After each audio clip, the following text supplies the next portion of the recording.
for the reason I've been such a strong proponent of it is because the opportunity for jobs and economic development and energy security were tremendous for Virginia. You look at 40 years of drilling in the Gulf of Mexico, tremendous technological advances overall, a good safety and environmental record.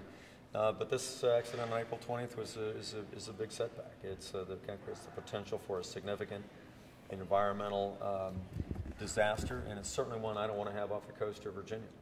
But here's what I believe. I believe that throughout the history of American progress, when we have incidents and disasters like this, what we do is we don't give up. We take a methodical approach, we find out what happened, and then we improve the technology and the regulation to make it better.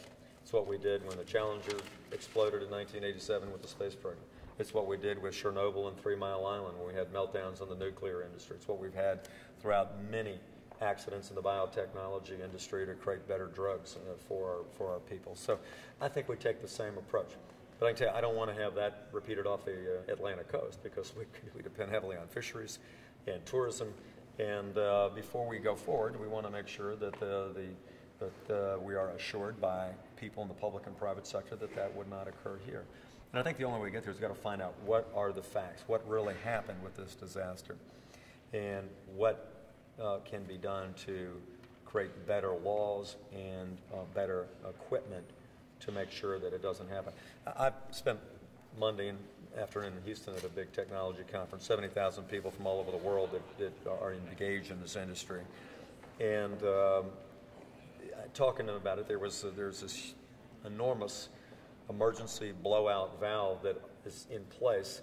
It's a 3-tier system that was supposed to have worked with hydraulic arms to cause the oil to shut off for whatever reason, as yet unknown.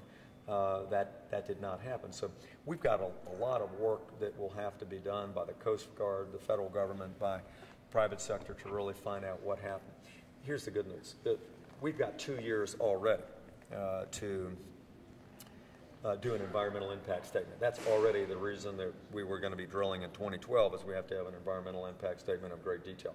I anticipate that they will look at everything that happened in the Gulf of Mexico to determine whether or not there is any likelihood of an event like that occurring in Virginia. If there is, I don't want that happening in Virginia. So I would say that many of the people now that are calling for this absolute halt, these are groups that never supported offshore drilling before the Deepwater Horizon accident, and so they're not going to change their position now, obviously. But I just think that it is counter to the American spirit of entrepreneurship and progress to say that every time we have an accident that we just have to end the pursuit in that area. That's never the way we've done things in America. But I will not, certainly will not advocate the first well going up until we got every answer that is necessary from the Gulf and until we have every reasonable assurance that the new technology and the new regulations are in place to prevent a disaster off the Atlantic coast. Will this delay things? I can't tell you yet. We don't have enough facts yet. We've already got 2 years that are going to be being used under the current process before this accident that would be used to do all the environmental impact work. That's what Secretary Salazar has already told me, which is why he's projecting a 2012 decision. We also have to remember that this is not just about oil; it's also about natural gas, which if there's accidents in natural gas, you may have explosions, which are going to have a seepage of natural gas which dissipates into the atmosphere. So there are two different issues here with regard to what we're looking at off the coast of Virginia, oil and natural gas. So obviously the first priority is to stop the leakage. Secondly is to determine did the federal permits, of which there were many that were approved and in place, is the federal and the state responses that were in place in the Gulf, are they sufficient to account for a failure of the blowout valves, which apparently occurred?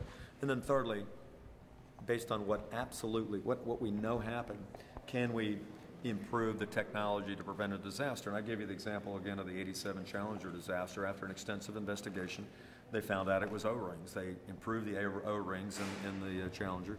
They fixed it, and the space shuttle program resumed. I mean, that's the way Americans do things. So I would say that, as I said from the beginning of the administration, offshore drilling for oil and gas, offshore wind, biomass, solar, nuclear, coal, natural gas onshore, or all a piece of a comprehensive energy solution that America must pursue.